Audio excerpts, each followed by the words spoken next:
बिस्मिल्लाहिर्रहमानिर्रहीम।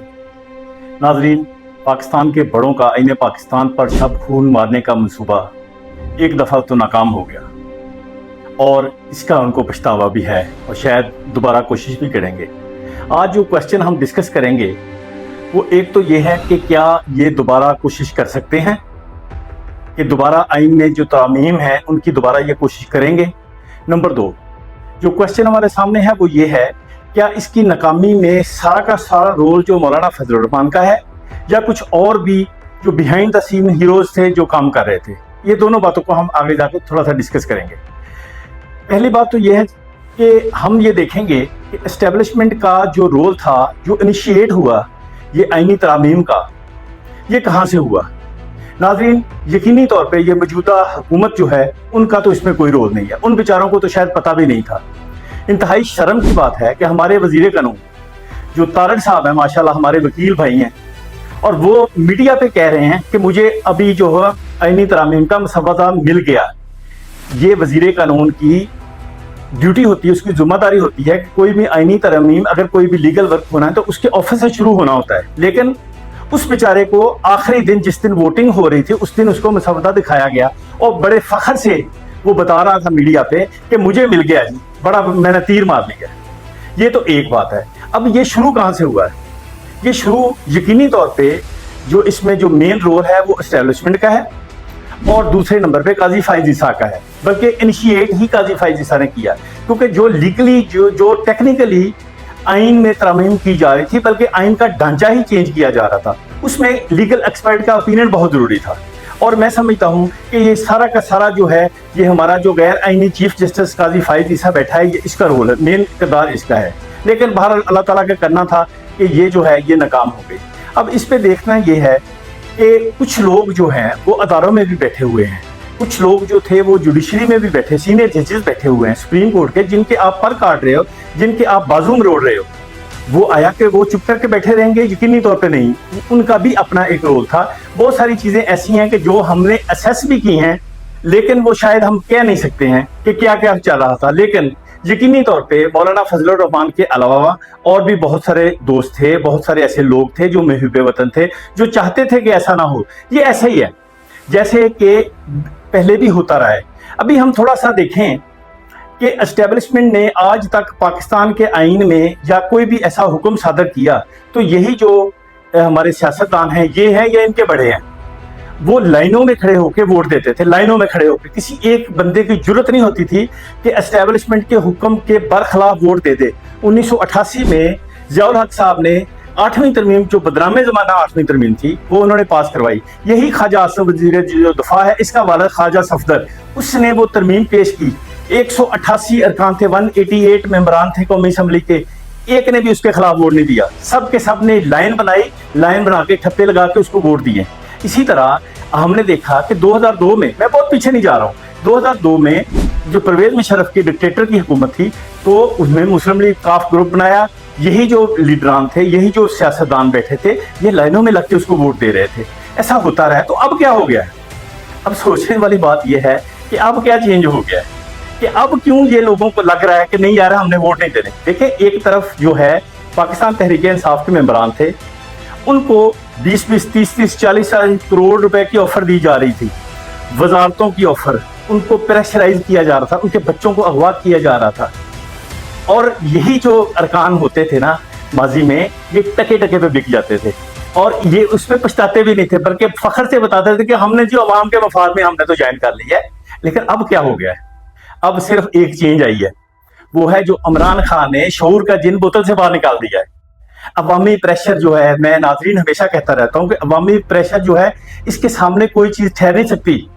ये हमें लग रहा होता है, आम बंदे को, हमारे जैसे लोगों को लग रहा होता है कि शायद हमारे व्यू का, हमारी किसी बात का असर नहीं हो रहा, लेकिन असर हो रहा होता है, असर बहुत ज़्यादा हो रहा था और उनको पता होता है कि कहाँ पे असर हो रहा है। देखिए, ये शऊर का जिन ही है, ये अवामी प्रेशर ही है कि यही मेंबरान पाकिस्तान तहरीक इंसाफ के जो पैसों को ठुकरा रहे हैं, जो उनकी वजारतों की ऑफर को ठुकरा रहे हैं, जो प्रेशर बर्दाश्त कर रहे हैं कि उनको बच्चों को अगवा किया जा रहा है, उनके घरों को बस मसमार किया जा रहा है, लेकिन वो कहते नहीं कि हमने वोट नहीं देना। क्यों? क्योंकि अवामी प्रेशर है। उनको पता है कि कल को इसी अवाम ने हमको जूते मारने हैं, हम जाएंगे अगर अवाम में जाएंगे तो ये क्या हाल हुआ है। ये जो अभी पीडीएम की गवर्नमेंट के साथ इस्तेहकाम पार्टी बन गई थी, जो ऑफ कोर्स जो है एस्टेब्लिशमेंट ने बनवाई थी, क्या इनका हाल हुआ है। इनके घर वालों ने भी इनको वोट नहीं दिए, इनकी सियासत जीरो हो गई है। बड़े बड़े जो नाम थे, बड़े बड़े कलगियां वाले जो लीडरान थे, उनकी सियासत जीरो हो गई है।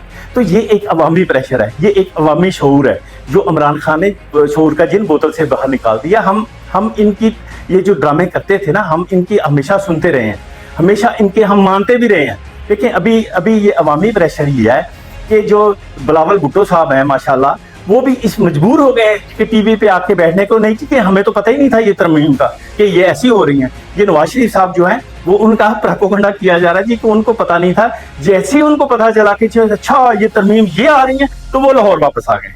सारे झूठ बोल रहे हैं, सारे दो नंबरी कर रहे हैं। इनको सारा पता था, इनको हर चीज का पहले दिन से इल्म था कि ये हम करना जा रहे हैं। लेकिन जब नाकामी हुई है, अब इनको समझ आ रही है कि अवाम एक तरफ खड़ी है, हम अवाम में जाएंगे तो क्या करेंगे, क्या बताएंगे उनको। अब ये नया ड्रामा कर रहे हैं कि नहीं जी नहीं, हम तो जमहूरियत पसंद है, हमें तो पता ही नहीं था, हमें चक्कर दिया जा रहा था। लेकिन पाकिस्तान की तारीख में पहली दफा एस्टेब्लिशमेंट का हुक्म जो है वो डिनाई हुआ है। ये पहली दफा हुआ है। क्यों हुआ है? इमरान खान की वजह से हुआ है। एक लीडर खड़ा था, एक नजरिया खड़ा था, वो हमारी खातर, वो पाकिस्तान के अवाम की खातर जेल में पड़ा है। तो जो जेल में पड़ा है और वो कस से मस नहीं हो रहा, टूट नहीं रहा, तो ये बेचारे जो अभी MNA MPs हैं, इनकी क्या हैसियत है। इनको पता है कि वोट इमरान खान की वजह से हमको मिला है, और अगर आज हम इमरान खान से एक कदम भी पीछे हटेंगे तो कल को यही अवाम हमारा हाल वही करेगी जो इस्तेहकाम पार्टी का किया है। इसलिए किसी की जरूरत नहीं हो रही। ये है अवामी प्रेशर। अभी हम इससे आगे चलते हैं कि अभी होगा क्या। अभी जो दूसरा क्वेश्चन मैंने जनाब के सामने रखा था वो कि ये दोबारा कर सकते हैं। मेरा ख्याल है कि ये दोबारा कोशिश नहीं कर सकते। उसकी मेरा अपना लॉजिक है, हो सकता है कोई दोस्त मुझसे एग्री हो या ना हो, ये कोई ऐसी बात नहीं है, मेरा अपना ओपिनियन है। मेरा ओपिनियन ये है कि अभी जो चीजें डिस्क्लोज होकर सामने मीडिया पे आ गई, हर बंदे को पता चल गया कि अच्छा ये तरमीम नहीं थी, ये तो एक पार्लियामेंट्री निज़ाम जो है उसके पैरेलल एक निज़ाम बनाया जा रहा था। कभी सुना है कि किसी मुल्क में 2 चीफ जस्टिस हों, 2 अदालतें हों, कि एक जो है वो उनकी है, एक हमारी है। इस तरह तो 2 वज़ीर आज़म भी बना दें, 2 चीफ जो आर्मी स्टाफ भी बना दें, हर जगह पे 2-2 बंदे रख लें कि ठीक है एक उनका हो गया एक हमारा हो गया। ये ऐसे चलना नहीं था। लेकिन अब जब चीजें बाहर निकल के आ गई हैं, लोगों को पता चल गया कि जी ये शब खून मारने की कोशिश की जा रही थी। वकीलों को पता चल गया, वकला ने 19 सितंबर से तहरीक का ऐलान कर दिया। यही तारक साहब, वजीर कानून साहब, हमारे बड़े अच्छा, हमें उनका एहतराम करते हैं, लेकिन ये बता रहे थे कि पाकिस्तान में चैलेंज करता हूँ, असेंबली में उन्होंने कहा कि मैं चैलेंज करता हूँ पाकिस्तान की कोई बार काउंसिल इसकी मुखालफत नहीं करेगी। 100 बार काउंसिल ने इसकी मुखालफत शुरू कर दी, जुलूस निकालने शुरू कर दिए। लेकिन ये डीट है, बेशरम है, इनको शर्म भी नहीं आती कि हमने क्या बात करनी है, कैसे करनी है, क्या कर। लेकिन वो अपनी डगर पे लगे हुए हैं, अपने हवस में, अपने लालच में लगे हुए हैं। अभी क्वेश्चन ये है कि दोबारा की जा सकती है? मेरा ख्याल है नहीं की जा सकती। जजेस आप जिनके बाजू मरोड़ रहे थे, जिनके पर काट रहे थे, उनको पता चल गया। वकला जिनके आप देखें, हम वकील हैं, हम अदालत में अगर कोई कानून ही नहीं है हम जा ही नहीं सकते। वहां पे जज कहे कि जज की अपनी मर्जी है, वो अब फैसला क्या करना चाहे, क्या कर सकता है, वो उसके अपने इख्तियार है। देखें, हम अदालत में जब जाते हैं ना, वकील पेश होते हैं 2 साइडों से, हम कानून को पेश करते हैं कि कानून ये कह रहा है। जज न्यूट्रल होता है, जज न्यूट्रल बैठा होता है कानूनी तौर पे, वो तो जो भी उसका अपना जो भी रोल होता है, लेकिन जज न्यूट्रल हम समझते हैं न्यूट्रल है।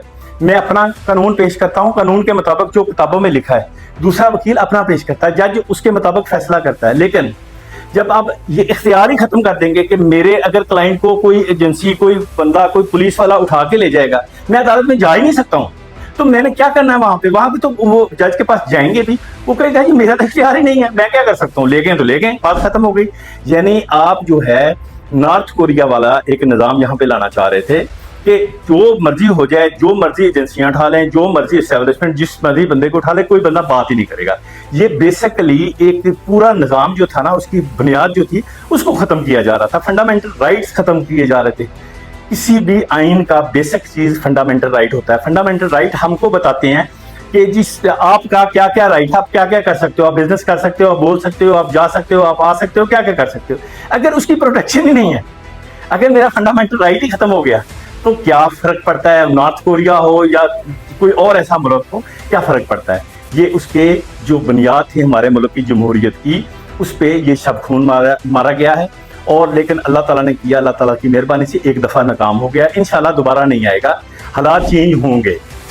جسٹس منصور علی شاہ کل کو کیا کریں گے، اچھے ہوں گے برے ہوں گے، اس کا میں نہیں کرتا ہوں، لیکن کم از کم اس جو ہمارا غیر آئینی جو چیف جسٹس ہے قاضی فائز عیسیٰ، اس سے تو بہتر ہوں گے، جو بھی کریں گے کم از کم آئین کے تھوڑا بہت آئین کے مطابق کریں گے اور اس ملک کو بچانے کی کوشش کریں گے۔